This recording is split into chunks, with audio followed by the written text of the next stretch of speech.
मुक्ताबाई पालखी सध्या पंढरपूर येथे दाखल झालेली आहे। मोठ्या प्रमाणात सर्व वारकरी आपल्याला या रस्त्यावरती पाहायला मिळत आहेत। मुक्ताबाईंची पालखी पंढरपूर या ठिकाणी दाखल झालेली आहे।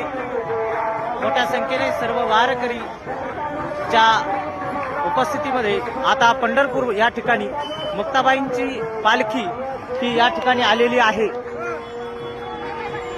आपल्याला मुक्ताबाईच्या पालखीसोबत लाखो भाविक या ठिकाणी दिसत आहेत।